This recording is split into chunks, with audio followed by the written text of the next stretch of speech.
Okay, so we are going to get started by looking at congruence. Some things that we need to remember when we talk about congruence is that it talks about the same size and the same shape. So on your paper, we're looking at the first problem here.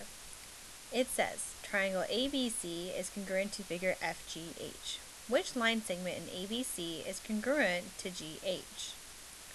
Let's take a moment to remember that if congruence means the same size and same shape, then that means that this triangle ABC has the same matching triangle FGH, like a twin, that is the same size and is the same triangle. Which means if I were to take my letters A, B, C and stack them on top of FGH, we'll be able to see which ones match up equally. And that's what we're going to do on our paper. We're going to write A, B, C, and F, G, H. And we're putting them right on top of each other. This represents triangle ABC, and this is that triangle FGH, it's just not in this picture. When we do that, we can see, well, which ones match up. It's asking us to take a look closely at GH. Which line segment in ABC is congruent to GH? And we know that line segment is just the line between G and H. Well, FGH isn't on here, so let's look at these letters. GH matches up with BC. And I see that because B is on top of G and C is on top of H. So if I look at BC, the line between BC is going to be congruent to the line GH. So our answer will be line segment BC. So when I write this, I'll write BC, and then I'm going to put a line on top, just like there's a line here, because that's how we write line segment BC. Please take a moment to pause the video and make sure you have everything written on your paper as I do on the screen. Okay, when you're ready, we're going to go to the next one. If you need to pause or rewind, please do so now.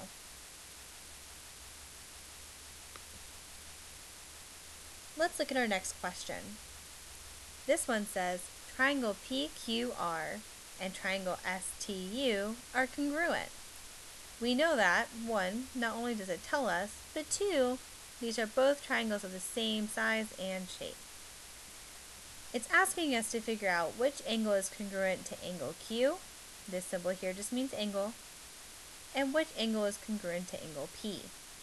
Please take a moment to pause the video and stack your letters of PQR and STU.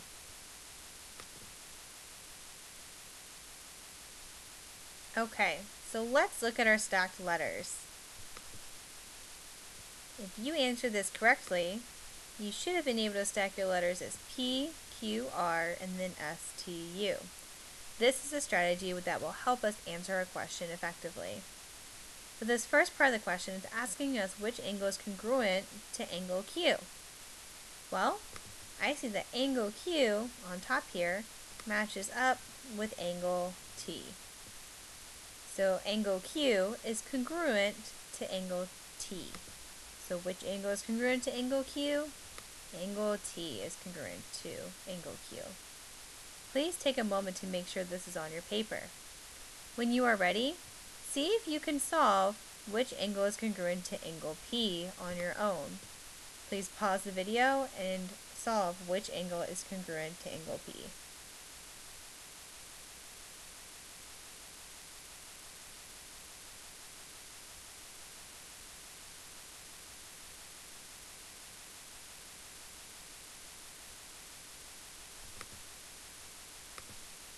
Okay, so hopefully again we stacked our letters of P, Q, R, and S, T, U. And when we did that, we can see very quickly that P matches up with S. So angle P must be congruent to angle S. If you got that right, you can put a check, and we'll go to the next question.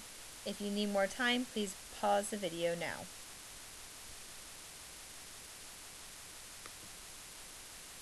Here's our next question. We know that this one says, which polygon appears congruent to STUVW? Well, congruent means same size and shape, so we need something that is the same size and shape as this guy right here. So take a look at these 4 shapes and circle which one on your paper you think has the same size and shape as STUVW.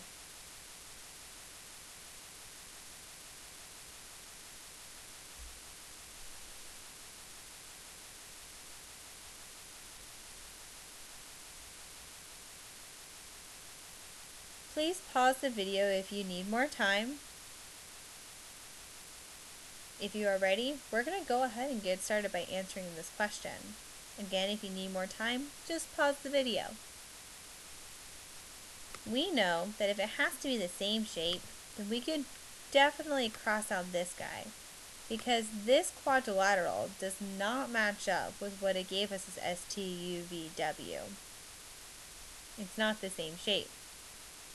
When it comes to the same size, this one right here is way too big. Even though it looks like it's the same shape, it's just too big in order for it to be congruent.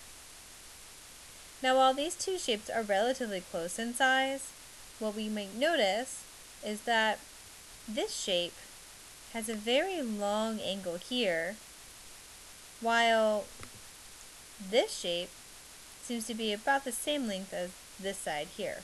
Let's look back at our original shape.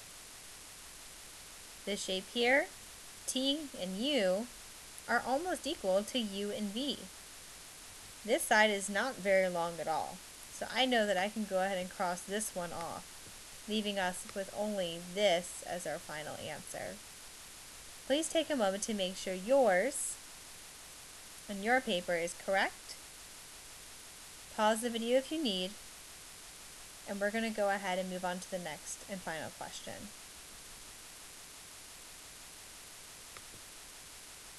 Here's your last question. If ABCD is congruent to FGHJ, what is the length of side GH? Please take a moment to solve this question on your own and pause the video now.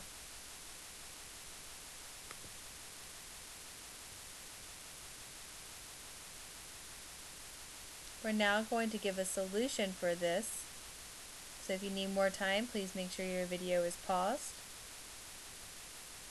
The question says, if ABCD is congruent to FGHJ, what is the length of side GH? My first step in strategy, as always when it comes to dealing with congruence, is making sure I stacked my letters. ABCD, FGHJ. I'm trying to figure out the side length of GH. So I'm going to circle GH and the letters that stack on top of it. Which are B and C. If I know how long BC is, then I'm going to find out how long GH is, because they're congruent. They're going to be equal in size. So even though that this grid only gives me ABCD and not FGHJ, if I know that I have to find BC, then I know that I'm going to set myself up for success to figure out GH. So I'm going to count the hops from B to C. 1, 2, 3, 4. I have 4 hops from B to C. So the length of side BC is 4 units long. We said if BC and GH are congruent, that means GH will also be 4 units long. That concludes the remaining of your station. Please make sure that you have everything on your paper that we did in this video, and be ready to turn it in to your teacher as directed. If you have finished this video early and you have time to spare at your station, please assign yourself to an assignment that your teacher has asked you to work on, whether it be another station activity, Imagine Math, or JLab. Thank you so much, and if you need to go back and look at this again, you're more than welcome to.